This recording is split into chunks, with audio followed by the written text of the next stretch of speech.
Hey everyone, welcome to the RotoGrinders Morning Grind Podcast. I'm host Stevietpfl. It's Thursday. It's October 20th. It's 2022. It is Thursday. It's week 7. It's time to talk some football. Week 7 already. Keith, week 7 already. Joined today, as always, on the football podcast by my buddy Keith Eys819 in the fantasy streets. Keith, what's happening, my friend? Yeah, these weeks start flying by once the NFL gets kicked off. And now that we've got basketball starting too, they're really going to start rolling along here. But our little content break is over. It's full force into basketball. Had the first big basketball slate of the year. Not so great in the betting streets for me on the first basketball slate that I really went heavy on. DFS is going okay. Looks to be hopefully about a break-even night overall in NBA. But early in the year, we'll get it rolling along and definitely make some money in NBA this year too.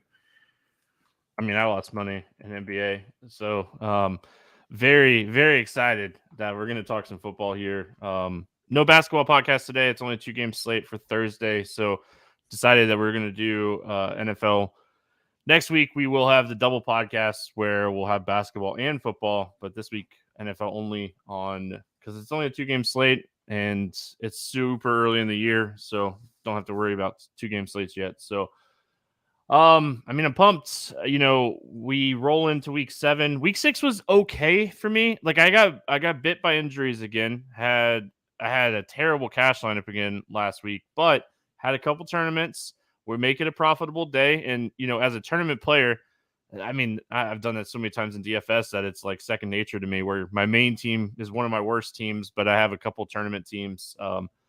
Those late games did not go how everyone expected them to go. That Arizona-Seattle game, I know you and I talked about a game in depth. That game was just ugly. That's the best terms for it. But Arizona, like that corner, why can't I think of his name right now? Has just shut down number 1 wide receivers on the outside against them this year. So definitely something to note moving forward when facing Arizona, because like DK Metcalf is not the first guy that has gotten shut down by that guy. I cannot think of his name right now. It's driving me crazy. Murphy? Maybe Byron Murphy. That's it's like one of those things that like pop into your head and you're like, oh, all right, yeah, I remember now. Yeah. Right when you get done with the show. But right. The good thing is Arizona's not on the slate, so I don't have to worry about it. And next week when we talk about it, whenever they're back on the slate again, I'll try to remember his name. But pumped. Again, week 7, a lot of football, a lot of stuff, a lot of good games, a lot of not so good games. So kind of a good mix here this week, Keith. Yeah, we've got buys now, so shorter slates. Like we were talking about 14, 15 games earlier in the year. Now we're into the buys, so we've got 11 games, a little fewer options to choose from. Biggest thing, no Josh Allen. He's kind of just been a plug and play at quarterback. We do have a couple of the big guys. We got Lamar on the slate. Herbert's on the slate, although we're not sure how healthy really he has been. A little bit of a struggle for him here recently. Mahomes is here as well, and we've got Dak returning at a decent price, and Burrow coming off a big game. So plenty of quarterbacks still, but no Josh Allen was the big thing that stuck out to me. He's just kind of been plug him in and figure it out elsewhere. Yeah, I mean, Josh Allen not on the slate. The other thing that I noticed, there was only one game over 50 implied total. Touchdowns are way down this year, just in general. We've seen running back production kind of down this year. We talked about it in depth last week on the podcast. So, I mean, it's really interesting when you're looking at these high-end running backs. So let's jump in. It's like I said, it's a fun slate. Like when I did my research yesterday and today, coming on, I always try to spend time here. When I was looking at the slate, I was like, man, this one seems fun. And maybe it's just no Josh Allen. Maybe like that's just the key. Maybe if we didn't have Patrick Mahomes, this slate would be really fun. But this might be a week where, we're definitely going to discuss cheaper quarterbacks and cheaper running backs, cheaper wide receivers. Like there's a lot of potential plays here. So start at the top. Green Bay at Washington, 41.5 total here. Green Bay is a 5-point favorite in this one. We'll start here with the Packers. The Washington pass defense has been really bad this year, but their run defense has been really good. They're still dealing with a ton of injuries overall in this defense. What are your thoughts here on Green Bay? Yeah, Green Bay's been a tough team to figure out all season. The receivers aren't very talented. Dobbs has looked okay, but Watson's been hurt. Lazard has been inconsistent. He's had some injury troubles as well. And then you have to split backfield here as well. So it's kind of tough to find plays to love on Green Bay. I think Aaron Jones would be like my number one option here. You mentioned the Washington rush defense has been pretty good, but Jones gets pass work as well. I don't love the price tag at 7,600. He's definitely not one of my top options on the week, but in play for sure. I'm not sure Washington's going to be able to keep up. Obviously, with Wentz being hurt, Heineke steps in as the starter, so a little bit of concern about Washington being able to keep up, which kind of takes me off the passing game a little bit. I think Dobbs is fine at 5K flat. Lazard at 6,100 is a little more than I want to pay there. So I don't really love the Green Bay stacks. I'll sprinkle in a little Dobbs, a little Aaron Jones. I do like Robert Tonyan a decent amount, though, as a cheap tight end. He's been a little bit more involved here recently. Had 12 targets last week, so I don't expect 12 targets out of him, but I think you could certainly see 6 to 8 targets. And Rodgers always looks for him in the red zone as well, so I do like Tonyan. Especially with Cobb out. Like that, I mean, yeah. I forgot to mention Cobb being out when we were getting into it. He's going to miss 2 to 4 weeks with the ankle. Like, it's no mistake that, like, with Cobb out, Tonyan getting 12 targets was a thing. So I like him. He's probably my favorite play. I don't trust Aaron Jones or A.J. Dillon. I mean, if one of them gets in the end zone, they still might not get there because the workload is so split.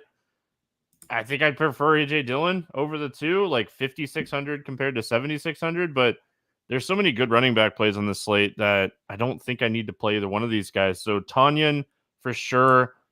I don't hate Lazard. His market share for the target share is still good enough. And I mean, I don't mind Dobbs at 5K if Watson sits again this week. So I don't love it. I really don't. Just in general, this game. Going to the Washington side, you already mentioned it. Wentz out. This team is just chucking. This team is just chucking. Like it stinks that Wentz is out in this game. Because they have been chucking so much. But the guy I really want to play here on the Washington side is Brian Robinson. Packers are the worst run defense in the NFL this season. Love this spot. They're allowing the 27th most rushing yards per game at 130, or that's the fifth most at 135. They're 32nd in DVOA. Brian Robinson, 17 carries to Antonio Gibson's 5. He played 80 or 48% of the snaps to Gibson's 27%. I think if he gets 20 carries in this game, we're looking at 85 plus yards and a touchdown potential. So Robinson at 5,500 is still kind of in that range where I think he's cheap enough that I want to jump on him in this great matchup. Yeah, I don't mind the Robinson call. It is a little scary with Gibson still sitting there. Also, if they fall behind, Robinson probably doesn't get a ton of pass down work. That would probably go to McKissick. So McKissick at 4,800, I think could be like a deep tournament play. Certainly don't mind him. If I was stacking Rodgers, he would be one of my favorite run backs, along with the wide receivers. Robinson is cheap enough, though. If he falls in the end zone, he should get like 13 to 18 carries, I would think here. If he can find the end zone, you'd be in good shape there at 5,300. The receivers are interesting with the quarterback change. Anytime a new quarterback comes in, it's hard to trust the market shares that we've seen up until this point in the season. And Washington's have kind of been a little bit surprising up until this point anyway. Like Curtis Samuel is getting more targets than Terry McLaurin. And that's like unexpected, obviously. So I have interest in McLaurin with Heineke coming in here. McLaurin is a super talented receiver. Kind of surprising that he hasn't been able to do anything. I really like it if Dotson misses again. But I have interest in McLaurin and a little bit in Samuel either way. But McLaurin's the guy I'm really hoping can pop off here. Yeah, I mean, this is a sample size that we had to, really look at last season for McLaurin and Heineke. And I mean, Terry McLaurin was 13th in the NFL in targets last year, averaging 7.7 targets per game with Heineke at quarterback. So he was second in deep threats, like deep targets. Like there's massive upside for McLaurin. And we talked about it so much with Wentz, just the upside in general with McLaurin. And it wasn't clicking yet. It just wasn't clicking. And it really hasn't clicked outside of the one good game against like Philly. Like McLaurin's upside is still there.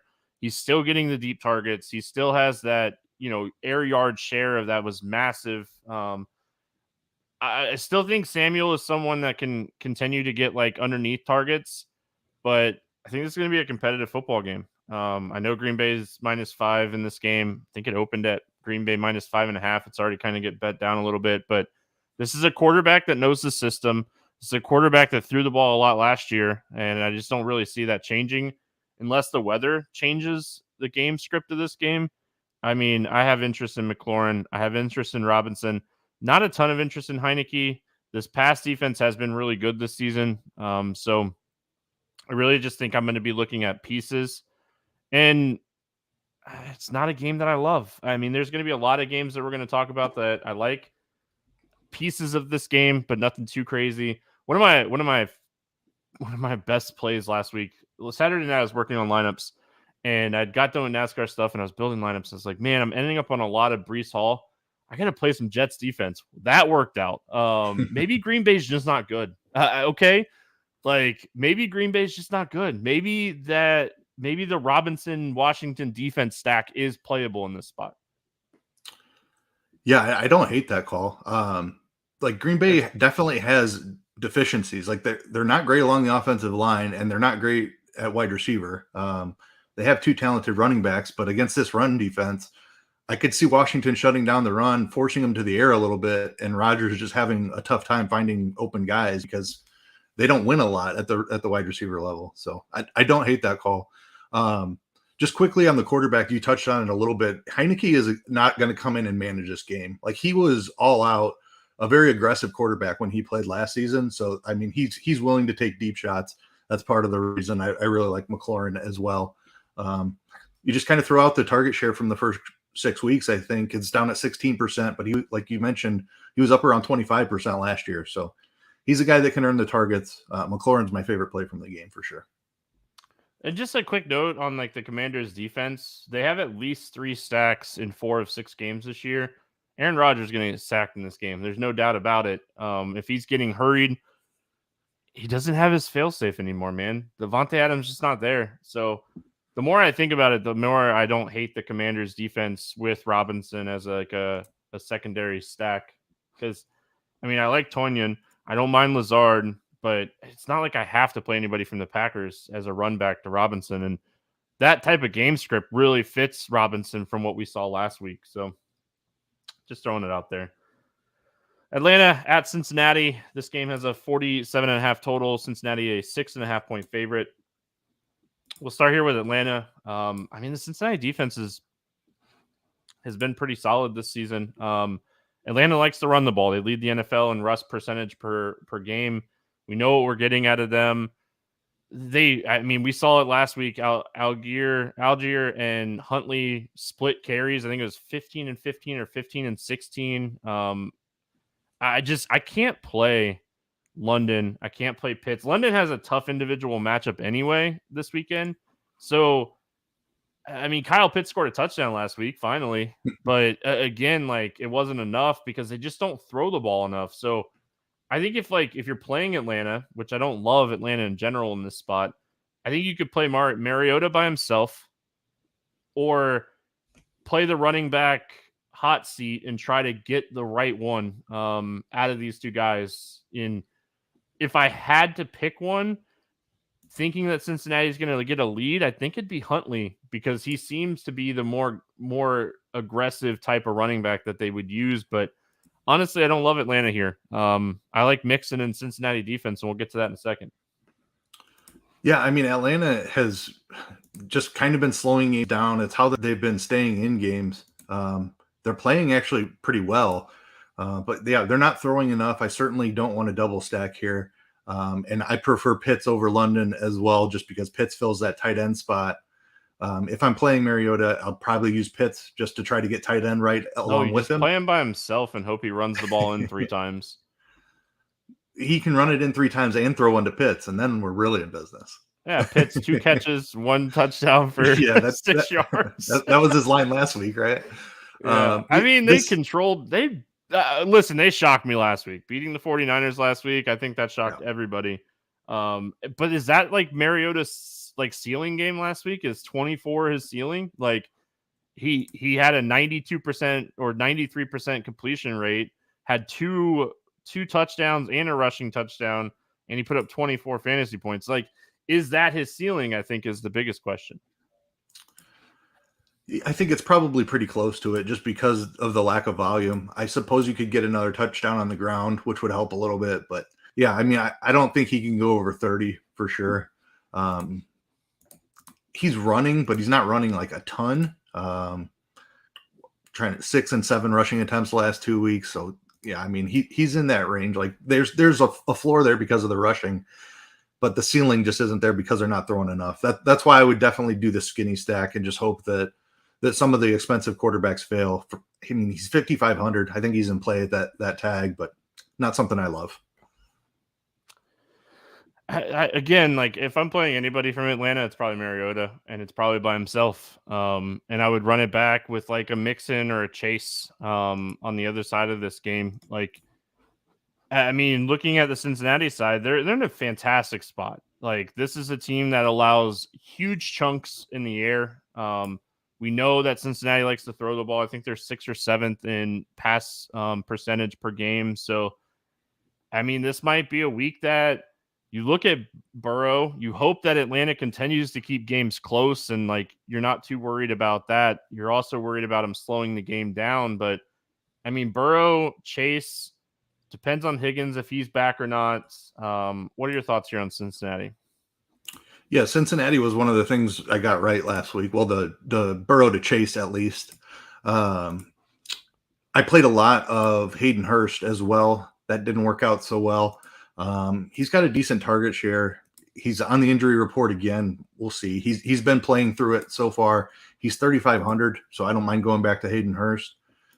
T. Higgins is the important one. I still have interest in Chase even if he plays. I have interest in Higgins if he's out there. I say that, but he's been active and limited the last 2 weeks. So, I mean, I guess if he doesn't get a full practice in all week, it's going to be really tough to play Higgins without seeing it first, just because we've seen him be active and be limited at the same time. So Higgins is a tough call, which makes Boyd a tough call too. I have interest in Boyd if Higgins were to miss, but really it's Chase first as pretty clearly the number one with Higgins still banged up. For what it's worth, week 5, Higgins just disappeared. But week 6, he had 10 targets. He played 86% of the snaps. He ran 2 less routes than Boyd and 3 less routes than Chase. So I think like Higgins and Chase are both playable. The biggest question mark outside of like looking at like maybe playing Cincinnati defense, but you also worry about like Mariota just not throwing a ton, is like Joe Mixon. He's involved in the passing game, which is really, it's helped. But like, how can we pay $7,000 for this guy right now? Like, we know he's capable of 3 touchdown games, but is he capable of 3 touchdown games in this offense? We haven't seen it all year. Like, he was dealing with like severe inefficiency issues the first couple of weeks. And now like he only had 8 carries last week. I can't pay $7,000 for him. Like you said, there's again, plenty of options in that 5 and 6K range. He just hasn't shown the ceiling. I could definitely see this turning into the type of game script where they hand it to him 25 times, but it's not something I'm going to play a ton of because the efficiency hasn't been there as well. Like if he goes 20 attempts for 80 yards, like that's not getting you there unless he falls in the end zone 2 or 3 times, which could happen, but probably not something to take a major shot on. Anything else here before we move on? Nope, that's all I have. Cleveland at Baltimore, 45.5 total in this one. Baltimore 6.5-point favorite. Start here with Cleveland.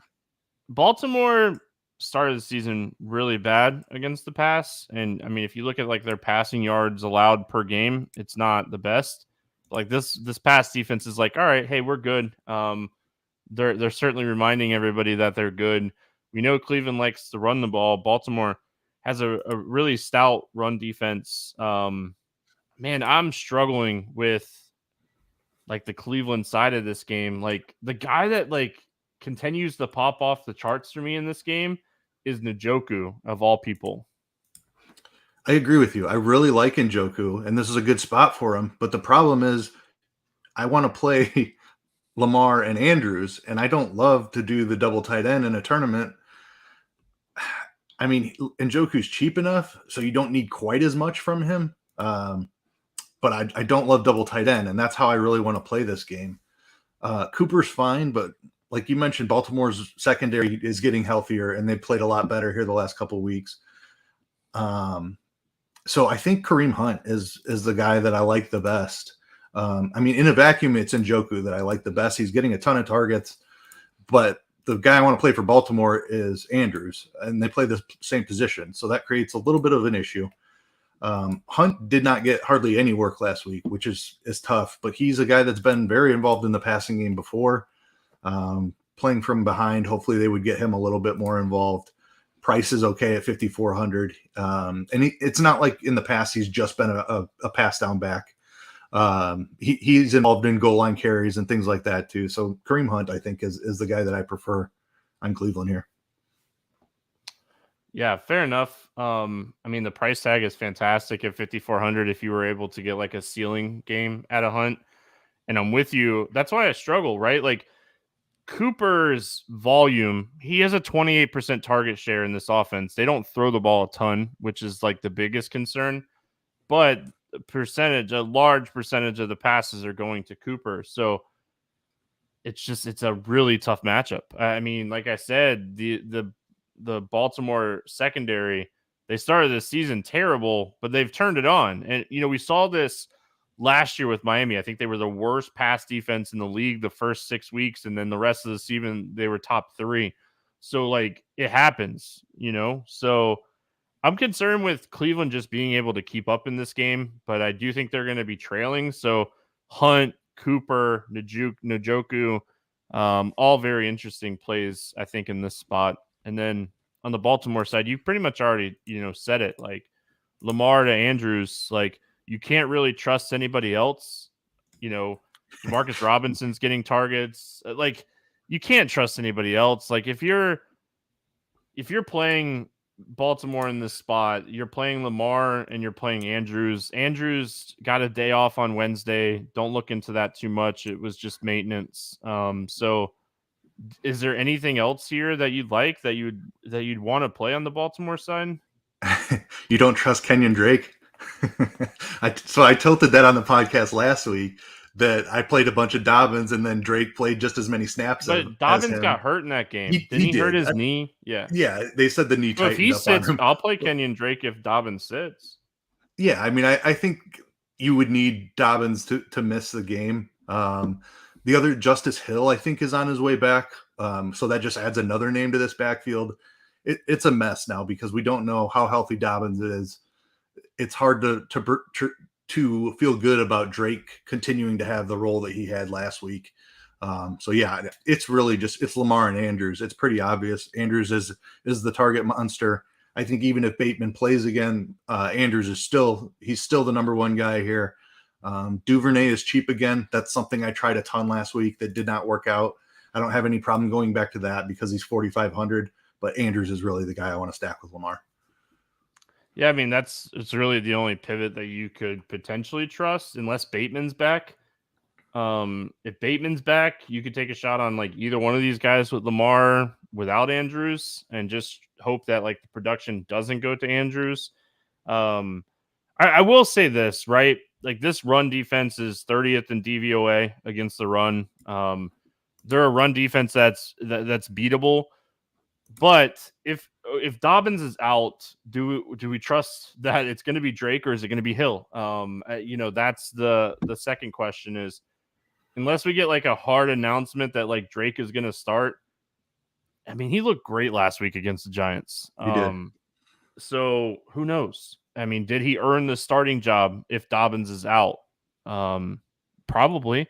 But I mean, they love. I think over Mike Davis certainly, but Justice Hill coming back That's like what I that, said. They love Justice makes Hill, it, man.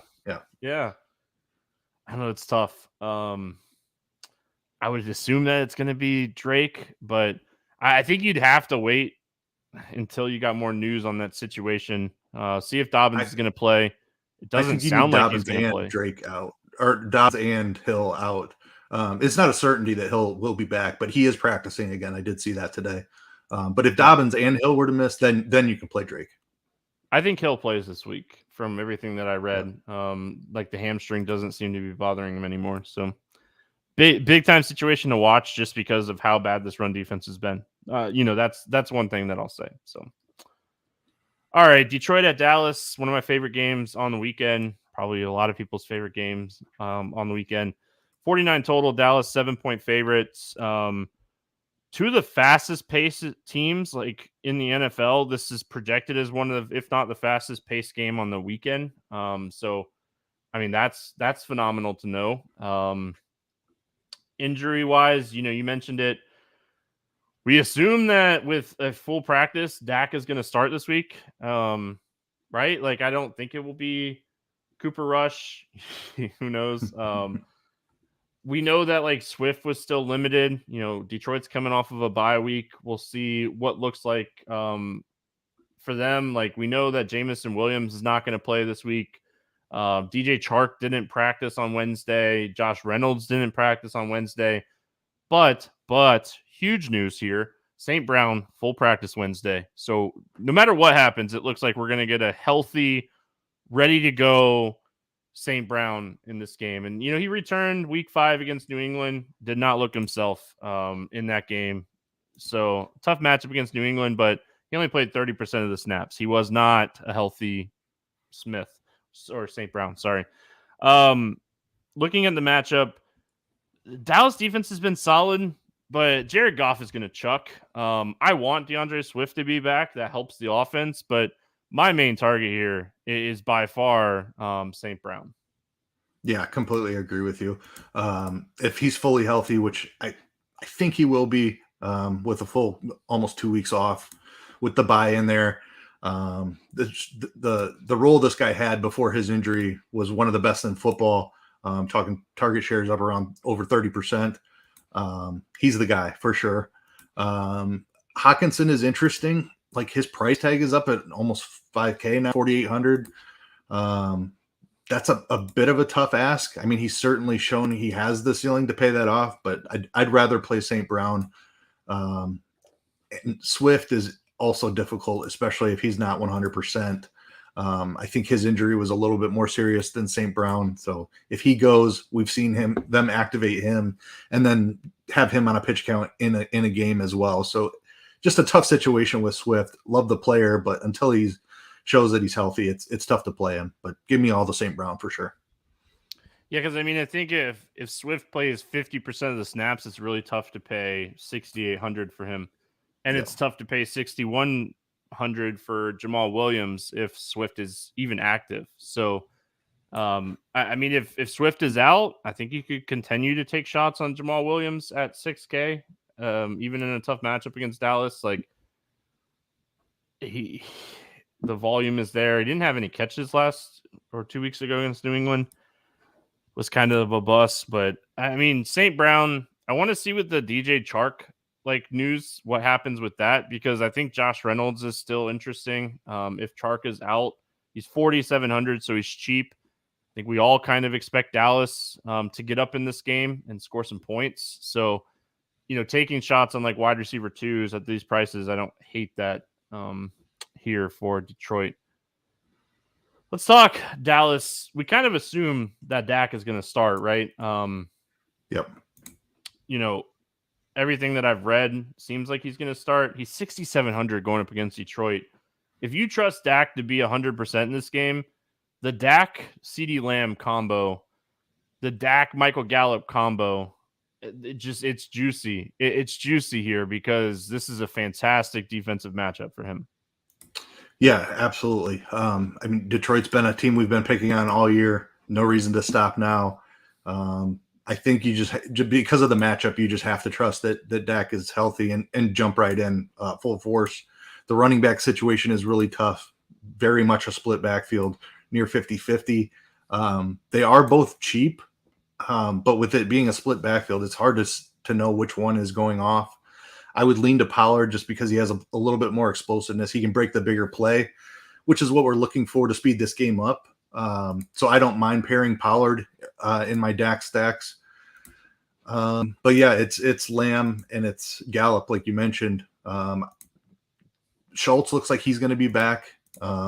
He missed last week, I believe, and the week before. No, just last week. He hasn't been very involved here recently, but we know Dak likes this guy. I have some interest in Schultz at just 3,600. So just back to the running back situation really quick. Do we think my question is like, which running back do we think if Dallas gets up by 2 touchdowns, or do we really still think it's going to be still like a split backfield? Yeah, I mean, 60-40 is what the numbers are on the season. I just looked to double check. It's 64% for Zeke, 41% for Pollard. So they play together a little bit. I think you just kind of count on that. Like, Zeke is really cheap, and I think he could get big volume if they were up. So I don't know if that's where you're going with that, but I mean, you're not like, that's a really cheap price tag for Ezekiel Elliott if he can get that volume back. I mean, I could see Zeke scoring 2 touchdowns in the spot, right? Yep. So yeah, I don't hate Zeke this week. I think I like him more on FanDuel, but he's a little bit more expensive on FanDuel at 6,900. It's just like the touchdown equity on FanDuel, not getting a ton of catches. But with that said, like he'll get a couple targets. It's just whether or not like catches and I think he's playable on FanDuel at 69. I think he's playable at 6K on DraftKings. Like in this split work in matchups, he's put up 15. Now, what does he do in a really good matchup with Dak back against one of the worst run defenses in the NFL? I mean, they're allowing the most rushing yards per game. Like, it wouldn't even shock me if like Dak doesn't get there because both Pollard and Elliott have monster games. So a lot of different ways to approach Dallas, which is fantastic for tournaments. Dak is like cash game considerable on this slate. I think my plan right now is to go Herbert in cash. We'll talk about that against that Seattle defense, but I don't know what the right answer is yet, for cash game quarterbacks, because I mean, you could argue that it's Patrick Mahomes even in a tough matchup, or you could argue going down to one of these cheaper guys that we're going to talk about as we're going here as well. So what makes this slate fun. That's it from this one, I think. Yep. We got Tampa Bay at Carolina. 40.5 total in this game. Tampa Bay is a 10.5 point favorite. Probably not high enough. Two fast-paced teams. I think they're both fast-paced because they've been playing from behind so much. Baker Mayfield, questionable. We'll see. He didn't practice on Wednesday. We talked about it last week. Like, one of my favorite props that I hammered last week was the under passing yards for PJ Walker. That worked beautifully. What are we doing with Tampa Bay in this spot against Carolina? I mean, they've been passing so much. I think that we have to be interested here. This king could get in quickly, but they could also just smash in 3 quarters as well. Brady is still in the low 6K range. I talked about no Allen. Obviously, you still got Lamar and Mahomes to worry about their ceiling. I don't know. I think without Allen on the slate, I'm going to take some shots on Brady. it's Evans, I think, first for me. I don't even mind pairing Fournette with Brady, but Fournette is really expensive. He's 7,700. I've just got with Godwin's health, I'm not sure that I can go there. He's been on the field. He just hasn't quite been as efficient here. He did have 12 targets last week, so don't mind going back to Godwin, but his price has come up now where it's right near Evans. I think I would rather just go Evans here. And then I think Brate's going to be out again. He was carted off the field last week. No chance he plays. Yeah, K. Otten at 2,700. Probably the cash game tight end if you can't get up to Andrews. But Otten saw a really nice roll without Brate 2 weeks ago. I'm really glad that Brate's okay. Yeah, that was one of the injury bugs that I had last week. I was very high on him. I played him. I think I was like 32%. Like he was a guy that I took a massive stand on last week. K. Otten is definitely interesting here. I like Leonard Fournette a lot in this game too. Carolina, I don't think they're going to score a lot. So maybe I'm looking at the Tampa defense and looking at Fournette. They gave him 21 carries last week. They really kind of got away from Rashard White last week and played Fournette, 78% of the snaps in a really close game against Pittsburgh. I could see Fournette getting 20 plus carries, and against Carolina, 20 plus carries is a lot. This is a team that has struggled defending the run this year. So I like Fournette. If the game's close, like he's someone that gets targets. So like he really has turned into like this game script proof type of running back. And he's right above that like top tier, as far as pricing is concerned. So like Eckler is one of my favorite running back plays on the slate. We'll talk about him. He's 8,300. Fournette's like $600 cheaper. And they're both very high upside type of plays. So I don't mind Godwin. It's just when Evans and Godwin are both healthy, so hard to judge where it's going to go to. So when I'm playing Tampa, I just kind of split up my exposure to them. That's really it. I really like K. Otten as a cheap tight end, though. Carolina, I wanted to see DJ Moore traded so bad. I want to see Christian McCaffrey traded so bad. It's not fair to these guys. There's so much talent here. And even if like Baker Mayfield plays in this game, I don't have a ton of interest in Carolina in general. With PJ Walker at quarterback, I really he threw the ball 16 times last week. 8 targets to McCaffrey, 7 targets to Moore, I think is what it was. It was really high.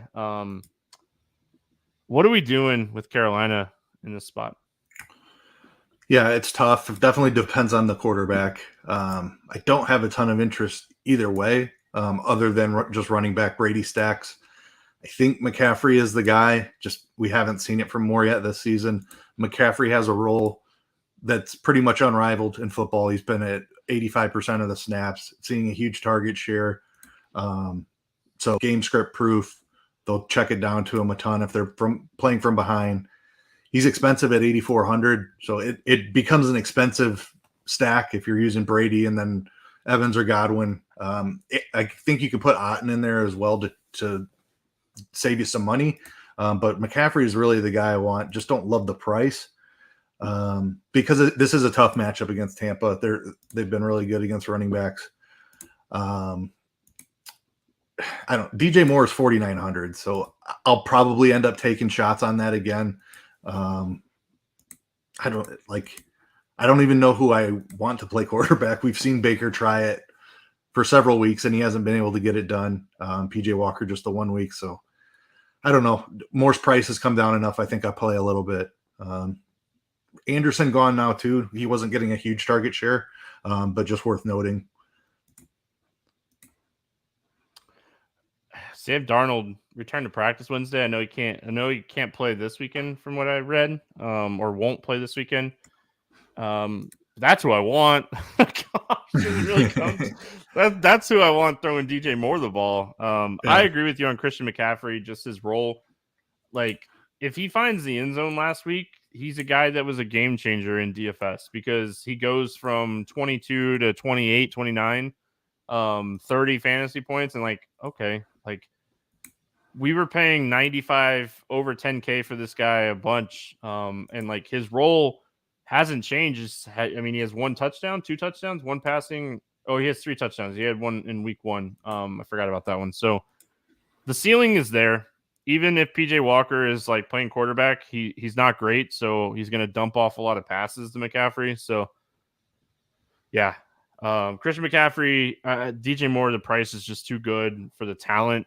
He has the ability to break like a 60-yard touchdown. So he can take it into his own hands. But yeah, it's tough. You want to see him traded.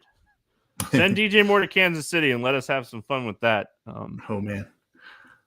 What about these cheap wide receivers? I think Shi Smith is. Nope. Yeah, I mean, they're cheap. It might be worth in a pass heavy game script. I will say it might be worth a shot just because of the price. I think Shi Smith would be the guy. Maybe LaVisca Chenault if he makes it back, but Smith is the guy who's been on the field even when Robbie Anderson was there. Like there's a cheap wide receiver too in here somewhere, but I don't know how productive he's going to be.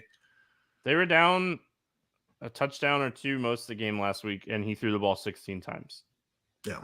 If Baker Mayfield is back with Robbie Anderson gone, okay, now we can talk Smith and Marshall. I think that's where like the difference is, right? I just don't. I mean, PJ Walker ceiling is probably 25 pass attempts. Yeah. I mean, when your ceiling is that, like, it's really hard to play any of the quarterbacks. And like, I don't even love Baker, but like they were at least letting him throw the ball 30 times a game, so that gives a little upside. You know, he had a passing touchdown, I think, in 4 or 5 games, so gives the upside to one of these wide receivers.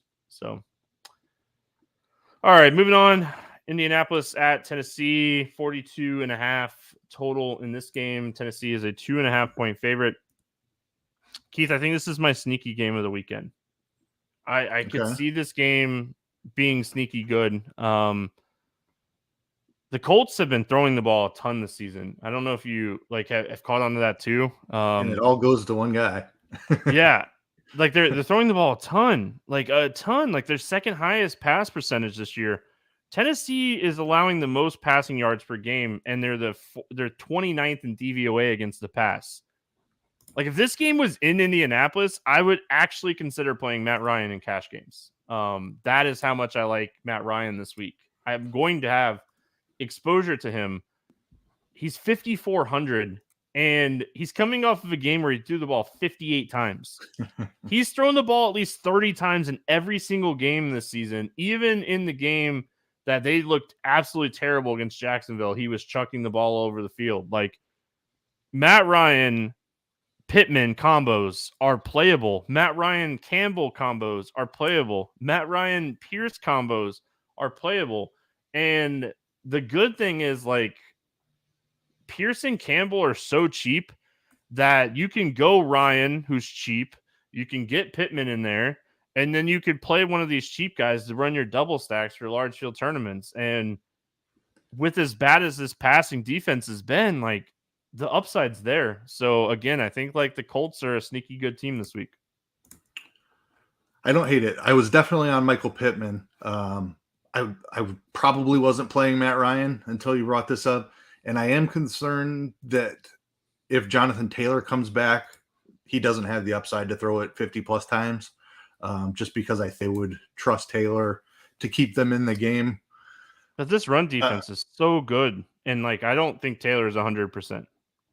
Yeah, and he hasn't been as efficient this year as well. The offensive line hasn't been as good for the Colts. So maybe they do get down and are forced into the pass-heavy game script again. Yeah, I was on Pittman for sure. He saw an absurd amount of targets last week. Has a phenomenal target share, 16 targets last week. He's just the clear number one here. I'm playing Pittman regardless. I think it depends on if Taylor is back or not. If I want to play Matt Ryan with them, I do like the cheap guys as well too. So it does make sense. Like Pittman is pricey, but the overall stack is cheap when you throw in Ryan and Pierce or Campbell. Yeah, and what's crazy is like Pittman's averaging the 9th most fantasy points among wide receivers this year through the first 6 games. He's 1 touchdown. 1 touchdown. Like that's going to change. He That's going almost to had one change. last week. He I hit know. the ground like in the end zone. He very nearly had it. He had it for a minute, I think.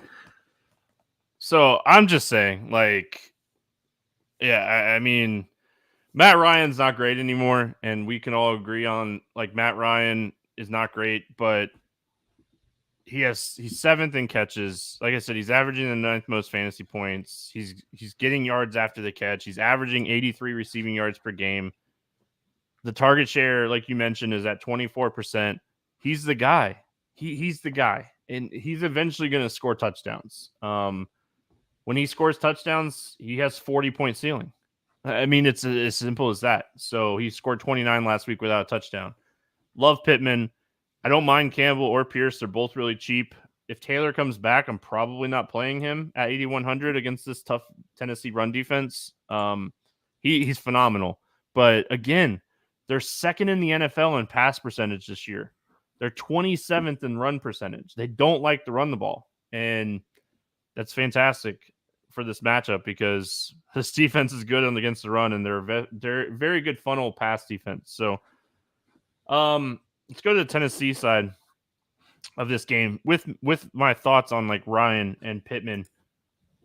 I kind of like Derrick Henry this week. You know, coming off of a bye, fresh legs, going up against the Colts here. I mean, he's 8,200, but he's like one of the last like handful of like workhorse running backs left in the NFL that has the potential to get 25 plus carries. Yeah, I like Henry here also. Indy's defense has been surprisingly bad this year. I thought they were going to be a pretty good unit. I know Shaq Leonard has missed quite a bit of time, and I'm not sure what his status is for this week. If he's back, maybe that makes a little bit of a difference, but it's Derrick Henry as a home favorite. You have to be interested in that. Treylon Burks being gone from the receiving corps, like there's just not a ton of talent out there on the receiving corps here for see.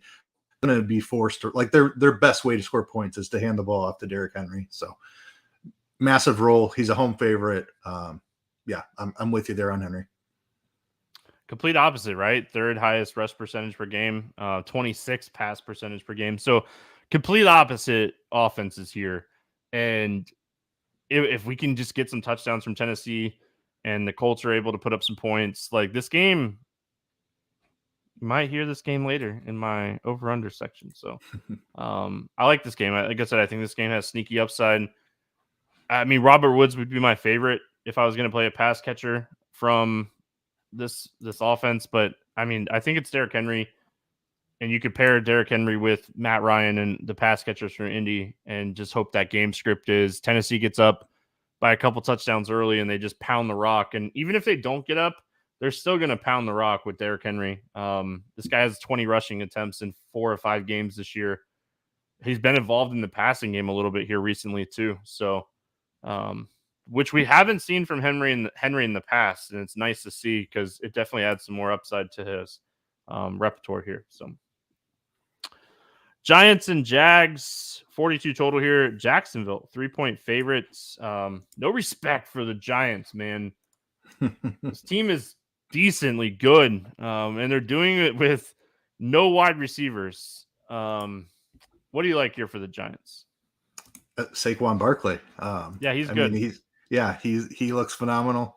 Has one of the best roles in football. You said it, like they just don't have much of a passing game because all their wide receivers are hurt. Wan'Dale Robinson did make his debut, scored a touchdown. Only had 4 targets though. Like they're going to hand it off to Barkley as long as that's still working. So he's the guy. I don't want to play Daniel Jones. Wan'Dale's not like free anymore either. 4,500. I think I could see a scenario where his role expands a little bit this week. But for 4,500, I'm just not sure how many shots I want to take on that. Slayton's price is up a little bit too. It's just Saquon here. What do you my question to you is, what do you expect here from Robinson? He only played 22% of the snaps last week. He ran 10 routes and had 4 targets on 10 routes.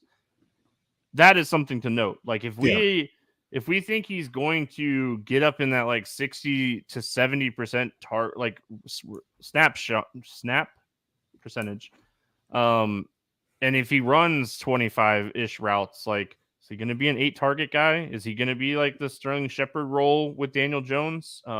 He's 4,500. He's cheap. This game has some potential. I think with Robinson's price, you could potentially play him with Barkley. Barkley's the play. I'm not trying to say that like he's not the play. Like, he's the play. He's one of the best running backs on the slate. He's going to be that way when he's healthy in any matchup. It's just, I mean, maybe Robinson is playable here. Like, there was no setbacks. He practiced Wednesday. No, not on the injury report right now. Everything points to like this guy being the number 1 wide receiver, and it still sounds like Tony's not going to play. So I think I have a little bit more interest in Robinson than I initially did when I was looking over this slate. So there you go. Yeah, I didn't realize the snap share was quite that low. That is really interesting because without a doubt, I think he's trending towards being the wide receiver 1 here. I don't know if it happens this week because of the health. If he logs full practices all week, I think he could be in line for 50 to 60% of the snaps. And if he's up in that range, we've definitely got something to work with here. So yeah, I'll be digging into that a little bit more. I'll definitely be keeping an eye on his practice reports. And as long as I see full practices, I'm probably going to be more interested than I was initially as well.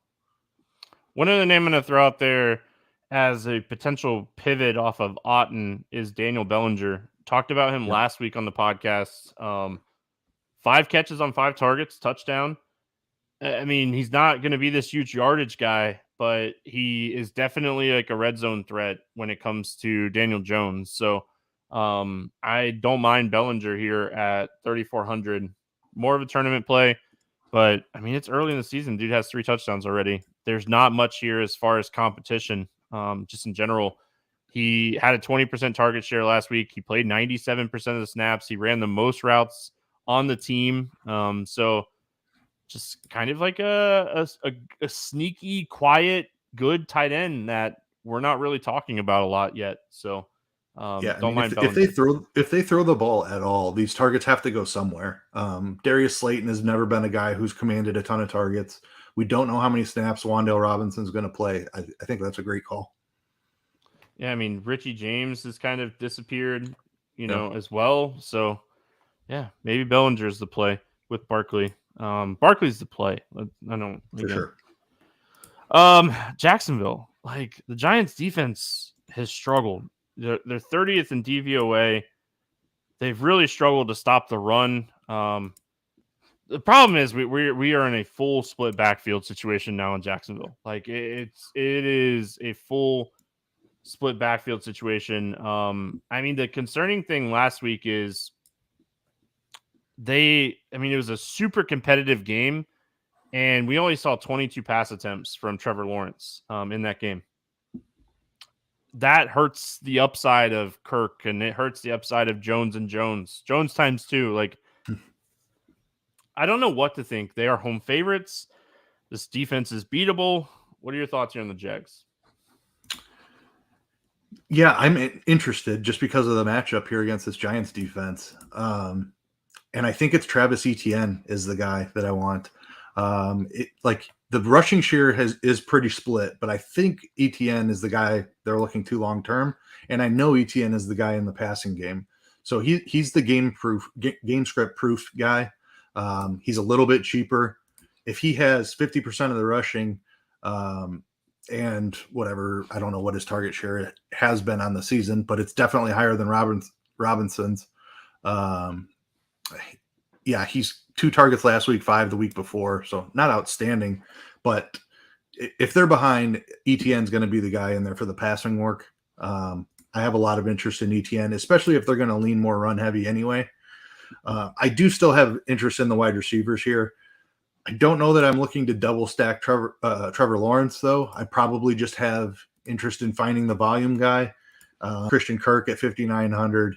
If he's, I mean, his upside is like 10 targets. We've seen it a couple of times this year. So I certainly want some Christian Kirk. And then Zay Jones, just because of the price, he's played pretty well this year when he's been healthy. Caught all 5 of his targets last week. I think Zay Jones is in play as well at 4,400. I want to watch the Marvin Jones news because I do think that helps Zay. I also think he could potentially help Evan Ingram if one of the Jones were to sit. Do we see like a little bit of Evan Ingram revenge here against the Giants? Does Trevor Lawrence like feed him a touchdown? He's 3,300, man. Like we have Andrews, we have Kelsey on the slate, and like paying up for top tight ends is phenomenal, but it's also hard sometimes when you have so many good plays. So I like looking at these cheap tight ends. I think both the tight ends in this game have touchdown potential. Yeah, there you go. That's what I got. That's what I got from the Jags. I like the ETN call. He's the explosive guy too. Like he's the guy that could break the long touchdown run too, like for tournaments. So I like the ETN call. Game script proof. It's the only thing that like gets him out of the game is like it is like a 50-50 share. And if he's not running the ball well and Robinson breaks a couple good runs, like does it go 60-40? Maybe. But I really do think like this team is building to the future. They have Lawrence, they have Kirk, they have, Zay Jones, they have ETN. Like they're building towards the future. So yeah, and ETN is getting a little bit more work. For what it's worth, he has played more snaps than Robinson each of the last 3 weeks. He was at 2 weeks ago, 49% to 46%, 51% to 43%, and then ETN at 45%, Robinson at 40% last week. So this is trending in ETN's direction for sure. All right, Houston at Las Vegas taking on the Raiders, 45.5 total here. Vegas a 7-point favorite at home. Start with the Houston side. Another game that I think could be sneaky good.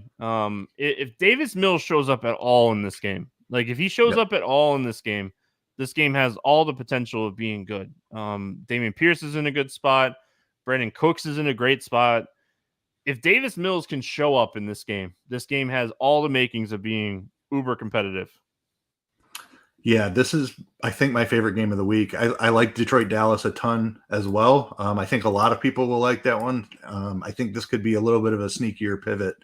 We'll see what ownership shakes out at, but I absolutely love this game. Carr is cheap. Sorry, were we starting Raiders or Texans? Houston. Always the Houston visiting side. team, Keith. It's week 7. I should know that by now. Yeah, if Davis Mills can keep this game close, we've got a real potential for shootout. I love Dameon Pierce in this spot. This is his backfield now. 6,400 prices coming up, but 26 rushing attempts last week. This role is starting to look like a workhorse role here for Dameon Pierce. I think that the Vegas run defense is nothing to be afraid of. I think that Pierce can have plenty of success on the ground, and that's the way that this game stays close, is he just runs for a couple of touchdowns early, and we actually find Carr in catch-up mode a little bit. So I love Dameon Pierce. I will build some Carr stacks as well, and I'll be looking for bringbacks. I don't mind Pierce as a run back, as in that he has gotten a little bit of pass game work in the last 2 weeks.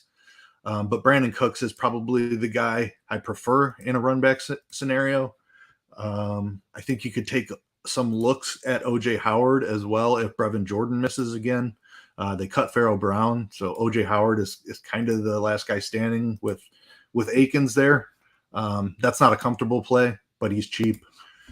But yeah, I mean, Cooks on the other side of my Raider stacks and Dameon Pierce for sure.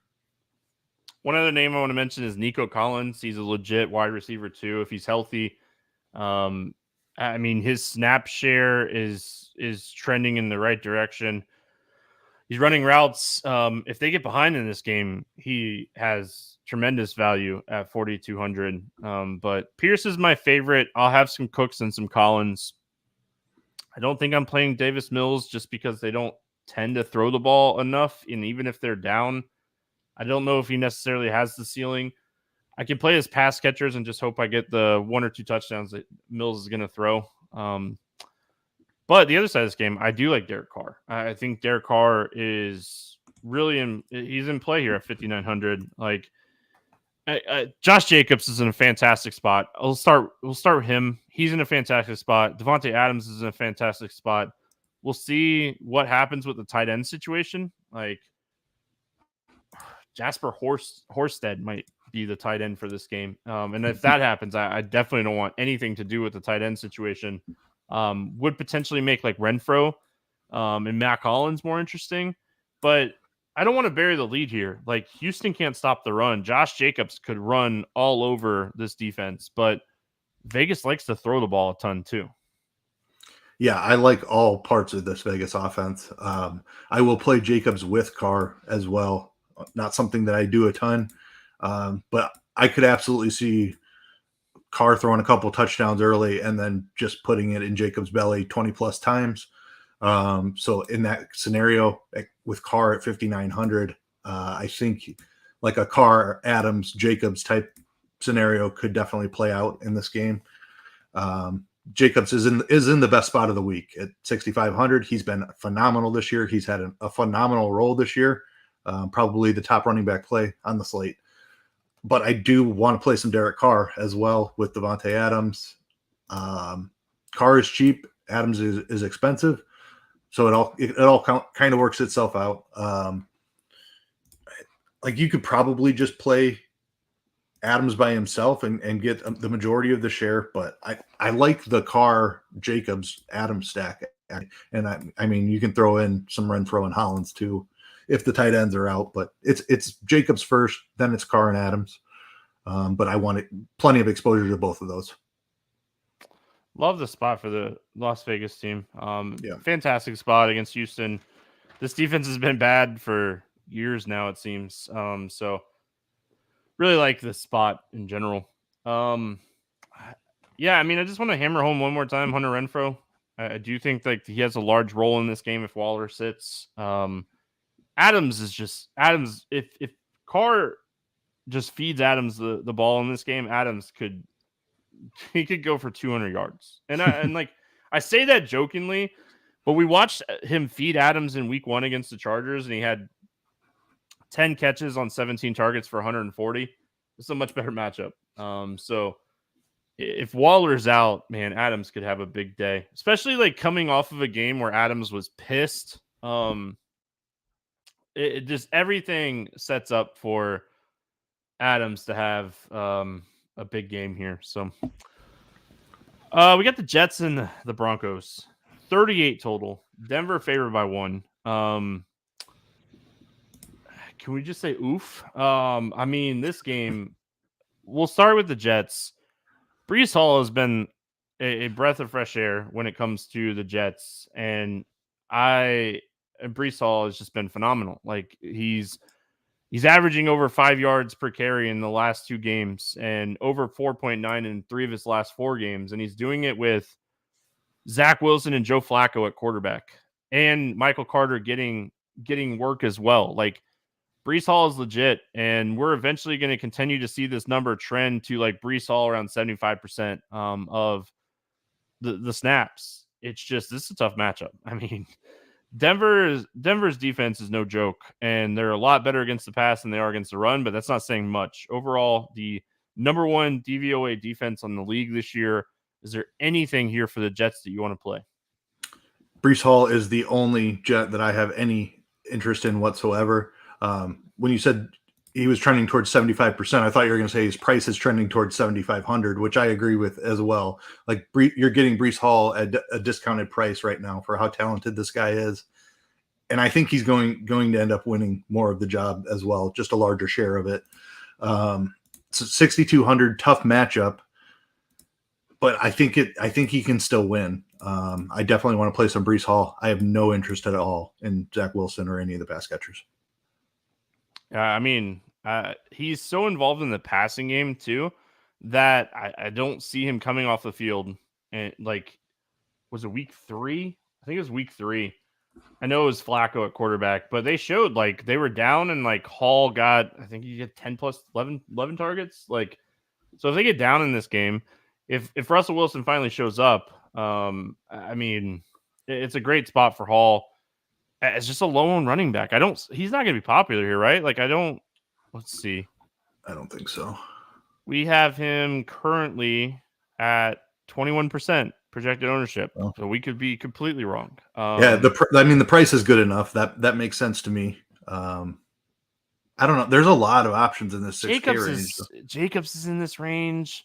Kenneth Walker, who we haven't talked about, is under this price range. Like, I don't know. Yeah, I think that number comes down as we get closer to Sunday. Yeah, it's so early in the week. Denver.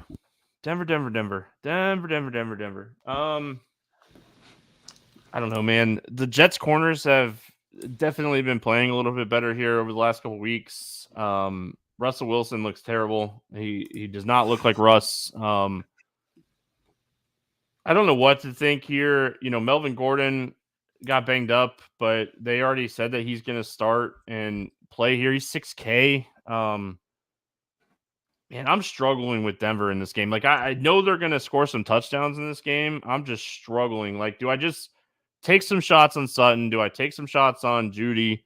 I don't know if I can play Russ, but if there was ever a spot to play Russ, like, the Jets play so fast that they're going to have plenty of plays here. I think we have to have interest, but maybe the total is telling us we don't have to have interest. I mean, we're talking about a 19.5 team total here for Denver. I don't know what to do with it either. Sutton, I think, is the guy, just because the running backs room is just an absolute mess. We saw Latavius Murray come off the street and handle the majority of the rushing share last week. Like, what's going on here? There has been Melvin Gordon, something happened, right? They said he was completely healthy after the game, but they did come out then and say Melvin Gordon would be the starter this week.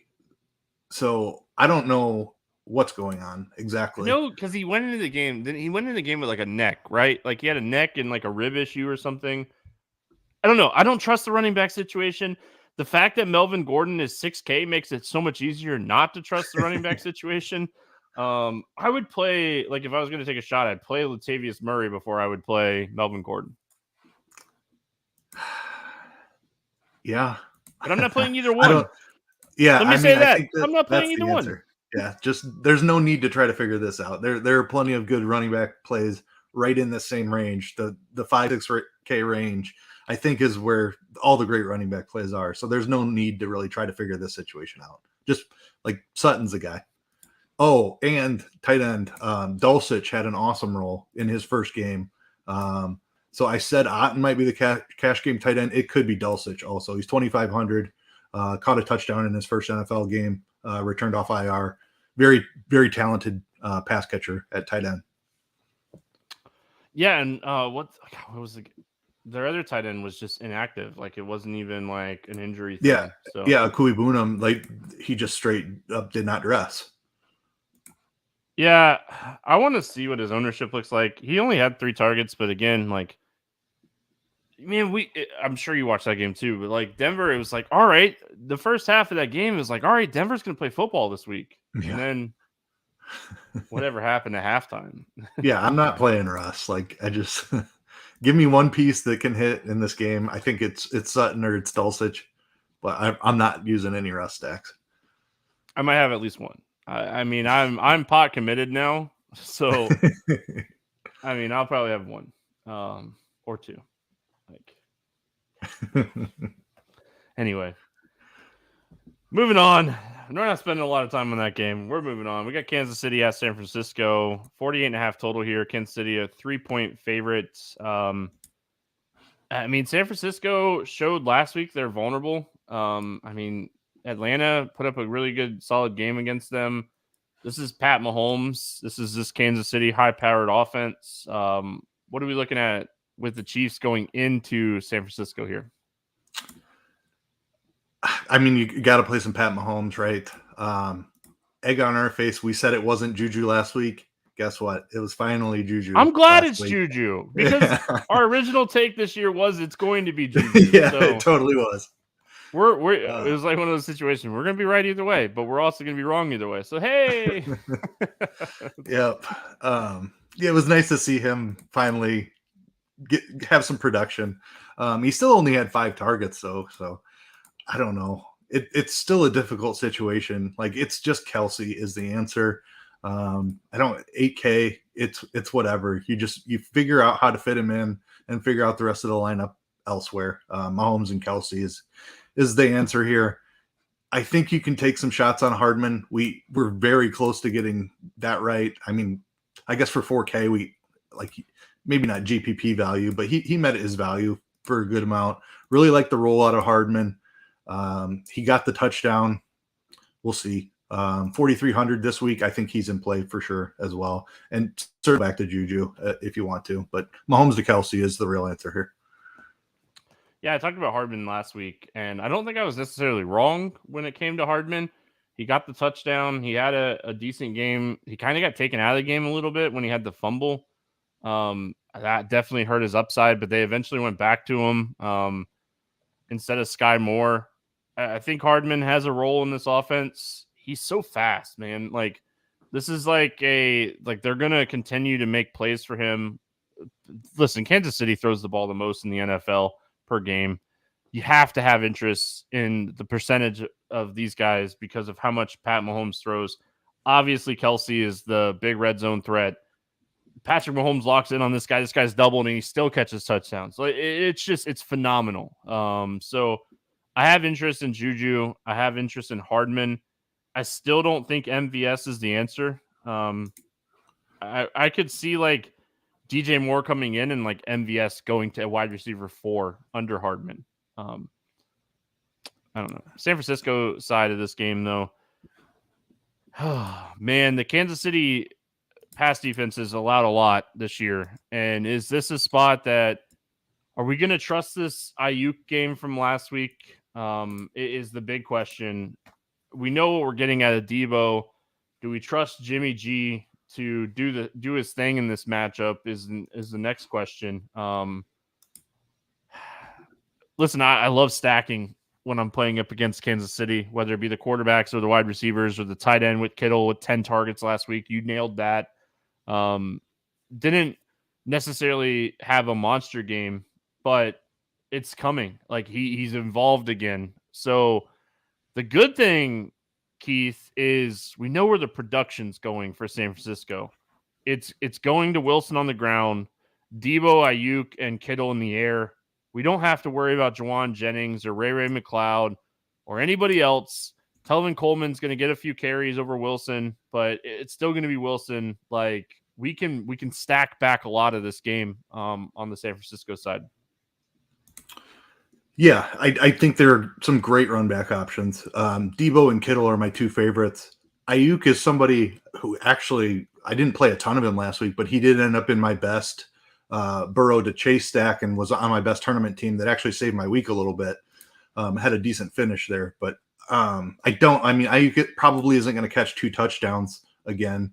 Debo and Kittle are really the red zone guys with Jeff Wilson, but I'll go right back to Kittle.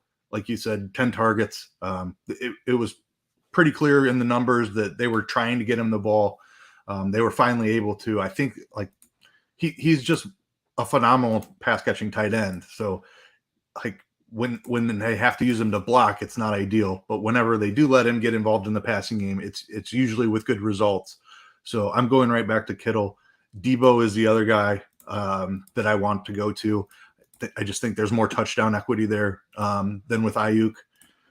I'm pretty sure San Francisco plays from behind. I mean, they're a good team and their defense has played great, but it's against Patrick Mahomes. So struggling with Jeff Wilson, that was one of the things I got wrong last week. I thought this was a great spot for Jeff Wilson. Did not expect them to be playing from behind against Atlanta, obviously. So that didn't work out. But yeah, I'm interested in the pass catchers here on the other side of the Chief stacks for sure. It's a stackable game. We don't have a ton of stackable games on this slate, and this is definitely a stackable game.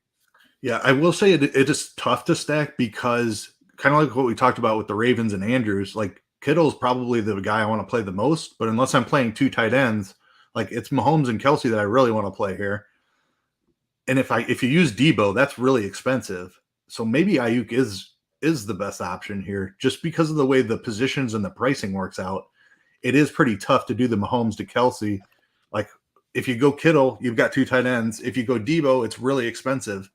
So I like when I think of it from that perspective, I have more interest in Ayuk than I originally did. So I will say, like, if you're playing the afternoon only, the 4:00 games, it's a 4-game slate this week. I do the expert survey for RG. It's definitely possible to go double tight end on that slate. That's where it becomes very interesting to go double tight end. So just saying. We finished it out. Last game here, Seattle at LA taking on the Chargers. Chargers a 6.5-point favorite in this game. 6-point favorite. It went down. Man, this is a game that I really like. Nailed the Seattle pick last week. I did say that I like their money line. Geno's legit, man. I'm just gonna keep saying it. Like Geno's legit, and this defense is bad. Kyler Murray's just worse. The Chargers are going to put up points, which makes me really interested in Geno. Makes me really interested in Walker, Metcalf, Lockett, Noah Fant. If we didn't have so many tight end plays, I think would be interesting. But another team where we kind of know where the production's going, and the game script looks like it's going to be fantastic. Yeah, I mean, the Metcalf Lockett production last week was something that crushed me as well. You go right back to it though. But they're the guys that you want. Geno is cheap. Metcalf and Lockett are still, I mean, in my opinion, underpriced. Lockett certainly. Metcalf, I think, is the real number one here. 6,600 for a guy that could see double-digit targets. I'm all for that. Tough matchup against the Chargers, but I'm in for it. I definitely want some Chargers exposure. Debo is probably, or not Debo, DK Metcalf is a preferred option here. Kenneth Walker, I like. I'm worried about game script here. He was a little bit involved in the passing game. So I was underweight on Walker last week, which didn't work out. He had a great game. He did have 3 targets. So I don't know. I suppose that there's some passing game work there at least. He's still cheap at 5,800, so he's in play. But I am worried that this game script could get away from him, and we could see a little bit more DJ Dallas in the passing game than we did last week. I like this game. And like obviously it has the highest implied total on the slate. It's juicy. It's just people don't like the Geno. Like we consistently see that people don't believe in this guy. And like, I mean, Metcalf had a really tough individual matchup last week, and it's a tough matchup this week, but it's better than it was last week. So I like Metcalf. Again, I agree with you. Like he's 6,600. He is 2 touchdown upside, so he's too cheap. I mean, the Chargers side of this game, it'd be really interesting to see if Keenan Allen is going to be back or not. Like, it's such a huge piece to this offense if he's back or not. Mike Williams got absolutely shut down. He got shut down last week. No joke. That corner from Denver, I can't think of his name right now, but you do not want to play like wide receiver. Yeah, you don't want to play wide receivers against him. Like, yeah, he just shut him down. Like, go right back to well on Williams, even if Allen is active. Jared Everett is someone I like, but I mean, this whole offense is fantastic. It's just really predicting what you think the game script is going to be, but it goes back to the conversation of this is another spot you could potentially go quarterback, running back, wide receiver. Yeah, definitely agree with that call. Eckler, like he just keeps getting it done, man.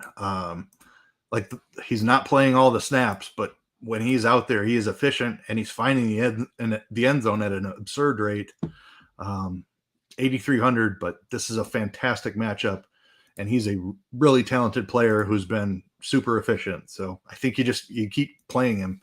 He's kind of like the pass catching version of Nick Chubb, right? Like Chubb just feels like he shouldn't always get there, but he always ends up getting there. Eckler's kind of that same way. This is probably the best matchup he's had all season. I guess he had Houston earlier in the year, but this is as good as matchups get. So I definitely want some Eckler. Herbert, man, I don't like tough matchup last week, but he didn't look great. And I'm still a little bit concerned about those ribs. He's 7,200. I'm going to play some. I do like the idea of having Eckler in that stack, though, as kind of a slight hedge that like Eckler could run one in. And then if Herbert doesn't completely go off, you could still find a way to get there. But yeah, I love the Chargers side here. Eckler's first. Herbert's a little bit underpriced, I think, for this matchup. Depends on Keenan Allen as far as which pass catchers I want to play, but all of them in play for sure. Great spot for the Chargers just in general, I think today or this week. I say today. This week. So yeah, let's play the morning grind game and then we'll get out of here. Fun slate. Like even after like breaking it down game by game, I'm going to stick with my original thought and say this is just a fun slate. So we'll see how it plays out. All right, give me a quarterback that you have throwing for 300 plus yards. We both missed this one this last week, so we got to bounce back here. Yeah, I went to Brady. That didn't work out. I thought about going back to Brady again this week just because they throw so much. But I'm going to go Joe Burrow. Seems like T. Higgins getting a little bit healthier. He played a little bit more. Jamar Chase obviously had a fantastic game last week. I think they're in a good spot again. Burrow, it is. Man, I debated on this one, but I'm going to go Geno.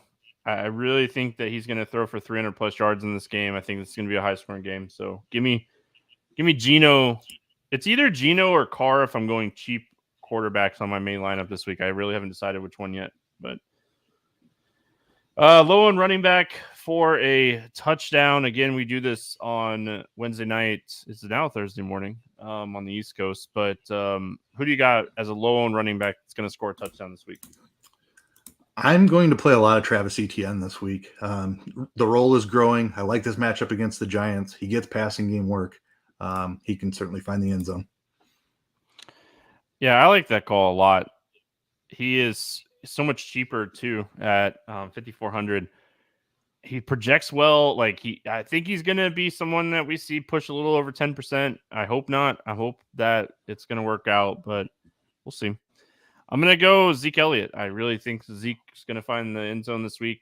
I don't expect him to be popular because of the situation. So yeah, I'm going to go Zeke Elliott. Quarterback, wide receiver, stack for a touchdown. Who you got? Maybe this will sway your decision a little bit. I've got Carter Adams here. This is a fantastic spot for this Raiders offense. All right. I'll see you, Carr and Adams. And delay a little bit. Oh, I'll go Dak to CD. Love it. Hedging my Elliott pick. But I could see all three of them scoring touchdowns. So yeah, I mean, it's Detroit. We've seen Detroit give up, 48 that one week? Oh, yeah. All right. Give me a wide receiver that's going to have 8+ targets this week. Michael Pittman. I mean, dude has just had an awesome role all season. Healthy again. They're throwing the ball at a really high rate, like you mentioned. I'm going to jump on his props as soon as I see them. I love this spot for him this week. So I'm right there with you. I'm going to go DK Metcalf, kind of pairing him with my Geno pick. I really think this is going to be a bounce back week for DK Metcalf. I think he's going to have a monster week, and I think he's going to have 10+ targets. All right, this is a tough one this week. I'm going to eliminate Kelsey, and I'm going to say no Andrews. Give me a tight end for a touchdown. I'm going to go David Njoku. I mean, we talked about, both of us liked him. It's tough to play him in a game where you want to play the tight end on the other side. And we've got two spots like that this week. I'm not sure how much I'm going to get to play him in DFS, but I do like him to score this week. The role for him has been really good. I'm going to go Evan Ingram. I like it. I really think Lawrence is going to feed him a touchdown this week going up against his former team. Narrative Street, baby. Narrative or not, it's a great matchup, and he has a role. So, Evan Ingram touchdown this week. Let's get it. Defense for 10 plus points. I don't love defense this week. Not that I ever love defense, but I have Denver here. Just the Jets, like Breece Hall is really good. I don't see much else. The receivers have struggled. Zach Wilson has struggled a little bit. Give me Denver at home. I am going to go down here to the Commanders. I know I'm going to end up playing them a bunch this week because, like you said, I don't love defense. I could see the Jets defense too. I was debating between the Jets and the Commanders. I'm going to use both of these defenses this week because I want to use so much salary on skill players. I mean, I don't want to play Seattle. I don't love the Carolina defense. Texans defense is a little interesting. Maybe Atlanta's defense is a little interesting just because of how much Burrow throws. So Commanders and Jets, but I'm going to go the Commanders for 10 plus points this week against Green Bay. All right, let's get on to the betting portion here. We'll go favorites, money line against the spread. What do you like here this week? I'm going to go Green Bay minus 4.5. Like Heineke's not a bad quarterback, but he is a quarterback that will take chances. I could see him throwing a couple interceptions in this game, just getting away from them. And then struggling to keep it close. So Green Bay minus 4.5. I'm going to go Kansas City minus 3. Listen, I think the 49ers defense is great. And I know they're at home. Kansas City, Patrick Mahomes, he's just really good. Hashtag analysis. Give me your favorite over-under this week. The one that jumped out, Detroit Dallas, I feel like that should be at 50. It's at 48.5 still in a couple spots, at 49 in a lot of spots. I think it was DraftKings and MGM that I saw still at 48.5 right before we jumped on. Over yeah, on I like that, obviously. Yep. No, under. Give me Indianapolis against Tennessee 42.5 over. I kind of hinted at it when we were talking about that game. Listen, I think Matt Ryan is legit this week. Listen, I've had some terrible quarterback calls this year. So this could fall either into that like good part or we laugh at me again next Wednesday night. So either way. At least you didn't say Russell Wilson. That's all I can say. No, gosh. And all right. It's better that Mitchell Trubisky was your other one a couple weeks ago. Oh, man, that was rough. There's another one, too. Kyler Murray last week. Egg on my face. I played a ton of Kyler, too. So yeah, we all did. Favorite player prop here? Let me see here. I've got Dameon Pierce over 66.5 rushing yards. Kind of just like Breece Hall, really settling into a lead role here. Really talented running back. Great matchup against the Raiders. I think they'll lean on him pretty heavily. So it was 66? 66.5, yep. Yeah, I like that. I like that line. I'm going to go Brian Robinson. We talked about him earlier. DraftKings right now is over 52.5. It's plus 110. So I am going to be writing that up on Scores and Odds when we get off the show. So you guys, if you're watching, get it in for free. If you're watching live on YouTube, yes, that's a thing. I forgot to mention at the beginning. Then you're getting this live, and you can go right now if you're in a legal state and take advantage of that line because it's going to move. I all-heartedly think that line is going to move. So, all right, let's go over to our sponsor, Sleeper Fantasy. If you haven't checked them out, use promo code GRINDERS, and that way you can get the 100% deposit bonus up to $100 and get in the RotoGrinders squad. Posting stuff in there all the time. The basketball, the 2-for-2 basketball 3x plays were 2-0 so far this year. So hopefully we can keep that rolling. Keith and I got crushed last week in football. It was not good.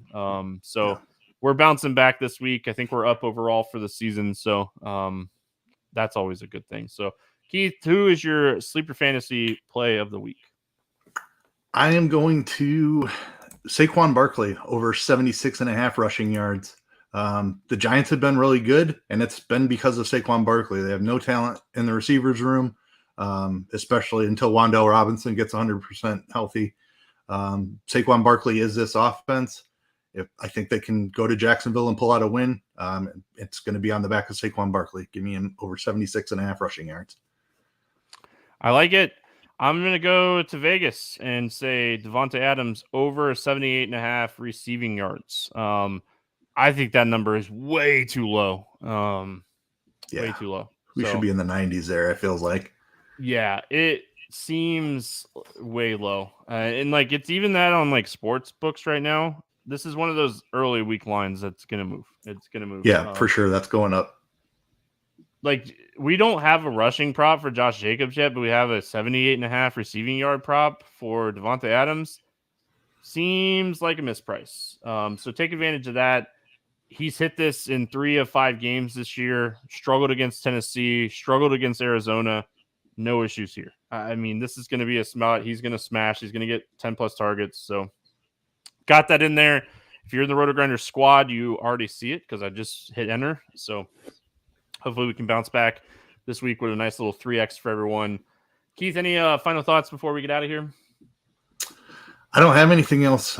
Like you said, fun slate. Lots of interesting spots. Lots of good plays in the same price range. So, yeah, definitely a good slate we got.